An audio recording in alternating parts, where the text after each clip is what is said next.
picture. Sometimes, real inconsistent, but my mother was consistent. I had a great upbringing.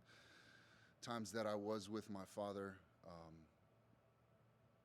I had the best times of my life, but I was also surrounded by violence and anger, and my dad was somewhat self-destructive.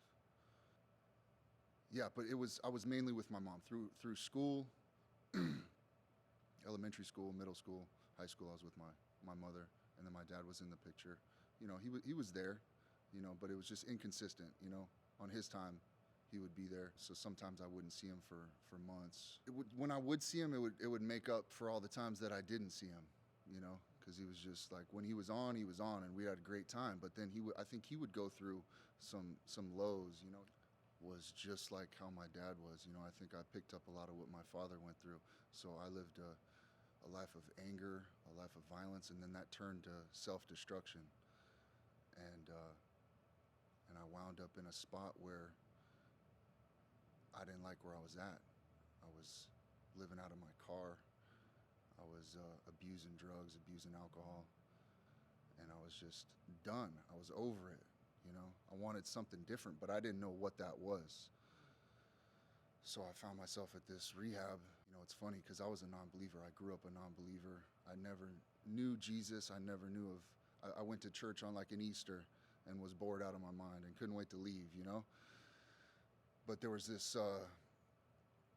these churches that would come, and one was the Sanctuary, and they would do Bible studies. But I was that guy. I would sit in the back, and I would try to discredit everything they were saying, trying to find something wrong with it, and I would go to church just because it was something to do. I wanted to get out of where we were at. I was miserable in church. It was a Pentecostal church in Orange, and I'm sitting in, watching the service, watching everybody worshiping, and I'm like, I cannot wait to get out of here. I almost ran out the back door. What was wrong with those people, right? And then I started thinking a little bit more. I was like, it's not them. What's wrong with me? So I started really thinking about that. And I was like, they got something that I want. I made a conscious decision that I was going to pursue and listen to what they had to say and give it a shot. Turned out all I have to do was just believe. I wanted to be happy. I wanted to have joy. I wanted to have peace. And I never had that. And I was like, how do I get that? And you say it too sometimes. You do it. We got to go get it. If we want it, we got to go get it. And I'm going to be open, honest, transparent. That's what we talk about. How do we get hot for God? HOT. Honesty, open-mindedness, and transparency. Go pour your heart out to somebody. Find somebody that's got it and go give it all to them. I wound up at the Sanctuary because of that indigent rehab I was in. I'd always heard about it, and I would just come here from time to time. Okay, so when I first started coming to the Sanctuary, the first thing I noticed was the church body, all of the fellowship, the community separates our church from any other church. We're like a family here. We all pull for each other. When somebody's down, we're here picking each other up. It's home. And this could be anybody else's home out there. Just get here and give it a shot. What God has done in my life because of the Sanctuary is I've done a 180-degree turn. I have joy like I've never had before. I have peace, content, confidence, peace of mind. The things that I desire from my heart, the truest things in my heart that I desire, I've got since I've come back here. When I got baptized is when it changed everything, because when I got in that water, I didn't just get in the water. I came out of that water and I held a covenant to my heart between me and God. I was like, God, I'm doing this for you and me. This is going to be something between us, and I'm going to hold. And I held that true to my heart. And ever since that moment, it's been amazing. It changed me. My son is my lighthouse. He's already a lighthouse in training. My son is 4. He saved my life. I'd say if it wasn't for my son, I probably wouldn't be here in this moment. You speak all the time about generational curses, and that stops with me. Unfortunately, he went in the system, so I've done everything I can to get him back. So I'm a single father because, that boy needs his parents.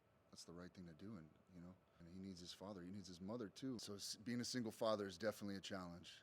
It is definitely a challenge. My prayer life is definitely surrounded by how to be the best father I can be. And 24/7 being a father is definitely a challenge. With our church community and stuff like that, it's been a huge help, and just having God behind me, like I'm invincible. The fact that my son's in church is something that I desired for myself as a kid. You know, I suffer so that way he doesn't. So he has an opportunity to have all the things that I have now, the peace, the joy, the consistency in life. What church is going to do for my son is, I think it's going to reveal his potential way sooner than without it. All of us, we come here, it raises our potential. It brings us to where we're supposed to be. Any parent out there that brings their kid to church, there's greatness in what we're doing here. There's opportunity. He looked at me and he says, "Dad, I love church." And I mean, I could cry. He tells me we're going to church. I mean, I know I'm coming to church, but he's like, "Daddy, we're going to church today, right?" I'm like, "Yes, we are. Of course we are. We're not going to miss it for nothing." He's right where he's supposed to be, and so am I. So sanctuary, to somebody that doesn't know of it, just know that this church is open-armed to all different kinds of walks. If you're out there struggling and you're homeless and you have a past of prison, drugs, or if you have a problem gambling, I mean, there's all different kinds of walks in this church. You know, we all understand each other because really our battles are not all the same, but they're all similar. And that's what makes the sanctuary so diverse and so amazing, because, you know, we have so many different walks in here, but we all understand that, and that's why we're such a big family. So God is moving in this place right now. Things are happening. Lives are being saved. Lives are being changed.